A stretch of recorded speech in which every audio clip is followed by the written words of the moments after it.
Most people think of the Second World War in terms of tanks, aircraft, and industrial output. Water rarely enters the conversation, yet for millions of civilians and soldiers, survival depended less on ammunition than on storage. Not rivers, not wells, storage. By 1945, engineers across Europe and parts of Asia had refined small-scale, decentralized water systems that allowed neighborhoods, farms, and even individual households to function independently of municipal supply lines. These wartime cisterns were not romantic relics. They were engineered responses to bombing, siege, rationing, and infrastructure collapse. What followed after the war is less discussed. In several countries, particularly in Western Europe and parts of North America, water authorities tightened regulations around private collection and storage. Public health was the stated reason, but beneath that was another concerned centralized control of supply revenue and sanitation standards. By 1954, some of the most effective wartime cistern practices were restricted, discouraged, or rendered impractical by new codes and licensing requirements. This is not a conspiracy story. It is a structural one. Wartime necessity produced resilient designs. Peacetime policy favored centralization. And in that transition, a great deal of practical knowledge quietly disappeared. The first wartime lesson was that underground ferrocement cisterns were more durable than municipal mains under bombardment. Ferrocement, thin layers of cement reinforced with steel mesh, was not new in the 1940s, but wartime shortages forced engineers to use minimal material with maximal strength.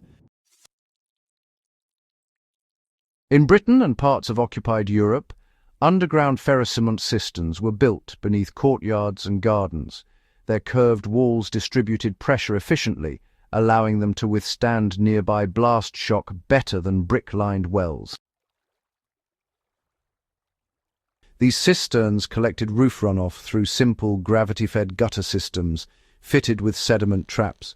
Because they were buried, they were insulated from temperature fluctuations and shielded from shrapnel. In cities like London during the Blitz, families with such systems retained limited autonomy when water mains were ruptured. After the war, a lot of municipalities really discouraged private underground storage, unless it was actually connected to inspected systems. Concerns about contamination and cross-connection with public lines led to licensing requirements, which, honestly, small homeowners often just avoided. The technical resilience of ferrocement, well, it was kind of overshadowed by this wave of regulatory caution. The second overlooked design, interestingly enough, was the dual-chamber sedimentation cistern that was developed under siege conditions. In besieged cities, most notably Leningrad, water sources became contaminated by debris, sewage intrusion, and, even industrial runoff. Engineers improvised dual-chamber cisterns in basements. Water would enter one chamber for sediment settling, then overflow into a second chamber for storage. Sometimes charcoal and sand filters were actually layered between the chambers.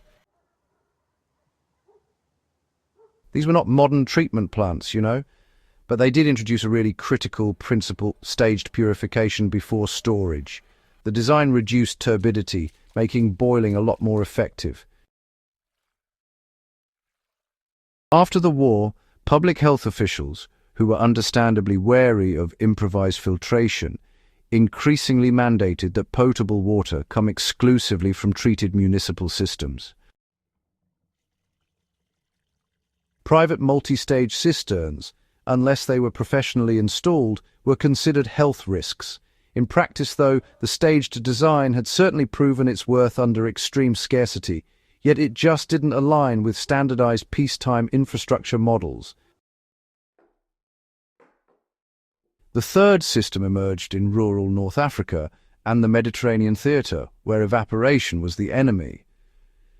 Axis and Allied forces alike studied traditional Roman and Ottoman cistern designs, deep, narrow, plaster-lined chambers with minimal surface exposure. These were adapted into military outposts, particularly in arid zones where supply convoys were vulnerable. The key innovation was the lime-based waterproof plaster lining, which limited seepage and reduced bacterial growth. Combined with tightly sealed stone or concrete covers, these cisterns minimized evaporation loss. After the war, many colonial administrations shifted towards centralized pumping and pipe distribution as symbols of modernization. Traditional plaster-lined cisterns were neglected or filled in. Water boards, prioritized meter-based supply models over decentralized retention, even in climates where evaporation control had been, a hard-earned wartime lesson. The fourth design, interestingly enough, reflected the experience of strategic bombing in industrial Germany. Factories and civil defense planners installed reinforced concrete firefighting cisterns, separate from potable reserves. These tanks were often positioned beneath factory floors or sometimes adjacent to housing blocks. Their purpose was really twofold: immediate firefighting capacity in reserve water if mains were, severed. The structural reinforcement, thick walls, blast-resistant covers, isolated inlet systems, made them, honestly, remarkably durable. In some cities, these reservoirs remained intact, even when entire districts were destroyed. After 1945, as cities rebuilt, integrated municipal fire systems replaced those old localized reservoirs. Insurance frameworks and building codes, shifted responsibility away from individual facilities toward these centralized hydrant networks. The independent fire cistern, though effective, did not really fit post-war urban planning models. The fifth innovation, interestingly, came from occupied territories where materials were scarce: modular, brick-vaulted cisterns assembled from salvaged masonry. In parts of Italy and France, civilian engineers used rubble from bombed structures to create vaulted underground chambers. The arch form distributed load efficiently, allowing even irregular bricks to create stable storage spaces. These cisterns, in fact, represented adaptive reuse under constraint. They were low-cost, repairable, and often integrated into cellars or courtyards. But by the early 1950s, sanitation codes increasingly required uniform materials, sealed concrete, and standardized pipe fittings. Salvaged material cisterns were viewed as, unpredictable in performance. Standardization favored industrial production over adaptive craft. The sixth system was developed not in cities but in dispersed partisan and resistance networks. Irregular forces in Eastern Europe and parts of the Balkans could not rely on visible wells or obvious storage points. They constructed concealed hillside cisterns fed by camouflaged runoff channels. These were often lined with clay or lime mortar and covered with sod to blend into the terrain. The strategic principle was concealment. Water storage that could not be easily identified from aerial reconnaissance reduced vulnerability. In peacetime, concealment had no place in regulatory frameworks. Unregistered underground tanks became liabilities in land surveys and development planning. What had been a survival strategy was recategorized as unauthorized infrastructure. The seventh design, addressed freezing temperatures on the Eastern Front. Soviet engineers and civilians alike developed insulated cistern systems below frost depth, often accessed through these narrow vertical shafts with wooden covers. Straw, sawdust, and earth insulation were layered above the main chamber. This allowed stored water to remain liquid even during severe winters, which really reduced the need for constant fuel expenditure to melt ice. In conditions where fuel was rationed, This design preserved both water and energy. Post-war district heating systems and centralized supply lines sort of diminished the perceived need for insulated household storage. As urban apartments replaced single-family dwellings, space for such systems disappeared. Technically sound cold-weather storage methods, well, they faded with the architectural forms that supported them. The eighth and perhaps most controversial design involved rooftop gravity cisterns in heavily bombed cities. In parts of Britain and Germany, reinforced rooftop tanks collected rainwater and supplied lower floors by gravity when pumping stations failed. The advantage was, immediate pressure without electricity.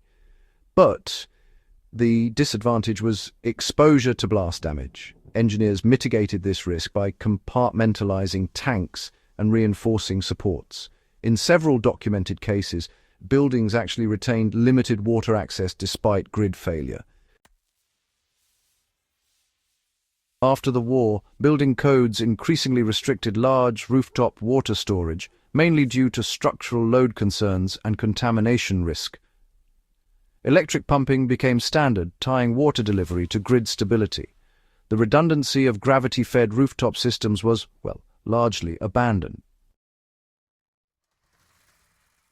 By the early 1950s, water policy across much of the industrialized world reflected a clear preference: centralized treatment, metered distribution, standardized materials, and regulated connections. From a public health standpoint, this reduced waterborne disease and improved quality control. That achievement really should not be dismissed. But centralization carried trade-offs. The resilience inherent in distributed storage declined. Households that once possessed limited autonomy during infrastructure failure became entirely dependent on municipal continuity. In 1954, several jurisdictions tightened restrictions on private rainwater harvesting for potable use unless systems met strict criteria. Fees, inspections, and connection rules made independent cisterns less common. Water companies and boards argued, often correctly, that unregulated systems could introduce contamination into public networks, yet the effect was cultural as much as technical. Wartime engineering had emphasized redundancy, locality, and self-reliance. Post-war policy emphasized uniformity, oversight, and scale. Each approach reflected its context. One was forged under bombardment and siege, the other under reconstruction and modernization. For historians and survival-minded observers, the lesson is not to romanticize improvised systems or to reject public infrastructure. It is to recognize that resilience often emerges from constraint. When centralized systems function, they outperform scattered household storage in efficiency and sanitation. But, when they fail, the knowledge of small-scale retention becomes critical. The cistern designs of the Second World War reveal how ordinary people and engineers adapted quickly to disrupted supply chains and damaged networks.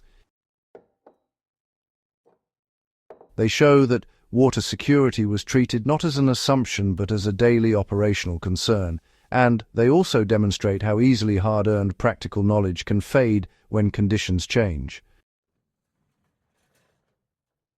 Remembering these systems is not about nostalgia. It is about understanding the balance between scale and autonomy, between regulation and resilience. The history of wartime cisterns is a reminder that infrastructure is never neutral. It reflects priorities: economic, political, and strategic.